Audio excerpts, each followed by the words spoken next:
ഇന്ന് നമ്മൾ കോട്ടപ്പുറം പള്ളിയിൽ പോവാണ് കേട്ടോ. മോൻ്റെ ബർത്ത്ഡേ വരുന്നുണ്ട്. അപ്പോൾ അതിന് വേണ്ടിയിട്ട് കുറച്ച് ഫോട്ടോസും വീഡിയോസൊക്കെ എടുക്കാമെന്ന് വിചാരിച്ചിട്ട് ഇറങ്ങിയതാണ്. പോണ വഴി പൊന്നുനെയും കൂട്ടി അങ്ങനെ പള്ളിയിലെത്തി. ഇതാണ് കോട്ടപ്പുറം പള്ളി വരുന്നത്. നല്ല രസമാണ് കാണാനായിട്ട്. നല്ല വലിയ പള്ളിയാണ്. അവിടെ ഒരുപാട് സ്പേസ് ഉണ്ട്. അവിടെ എത്തിയപ്പോൾ തന്നെ മേമയും മോനും കൂടിയും കളിയും ഓട്ടവും ചാട്ടമൊക്കെ തുടങ്ങി. പിന്നെ നമ്മളിങ്ങനെ അവൻ്റെ വീഡിയോസും കുറച്ച് നല്ല ഫോട്ടോസും ഒക്കെ എടുത്തു. പിന്നെ ഞാനും ചേട്ടനും കൂടിയും കുറച്ച് റൊമാൻറ്റിക് വീഡിയോസൊക്കെ എടുത്ത് വെച്ചു. കാരണം വെഡിങ് ആനിവേഴ്സറിക്ക് ഇടാൻ വേണ്ടിയിട്ടാണ്. വെഡിങ് ആനിവേഴ്സറിക്ക് ആളുണ്ടാവില്ല. അപ്പോൾ അതിന് മുന്നേ എടുത്ത് വയ്ക്കാമെന്ന് വിചാരിച്ചിട്ട് അങ്ങനെ എടുത്തു. അങ്ങനെ അവനായിട്ട് കുറച്ച് വീഡിയോസൊക്കെ എടുത്തു. അവിടെ കുറച്ച് നേരം സ്പെൻഡ് ചെയ്തു.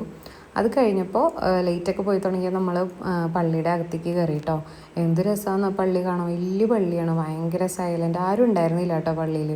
ഭയങ്കര സൈലൻ്റ് ആയിരുന്നു. നമുക്ക് അവിടെ ഇങ്ങനെ കുറേ നേരം സ്പെൻഡ് ചെയ്യാൻ തോന്നും. വെറുതെ ചെന്ന് ഒറ്റയ്ക്ക് ഇരിക്കാം.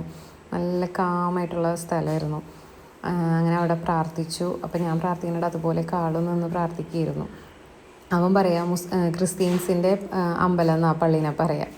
അങ്ങനെ അവിടെ നിന്ന് ഞങ്ങൾ നേരെ കോട്ടപ്പുറം മുസ്രീസിൽ പോയി ഫുഡൊക്കെ കഴിച്ചു. അപ്പോൾ ഇതാണ് നമ്മളെടുത്ത ഫോട്ടോസ്.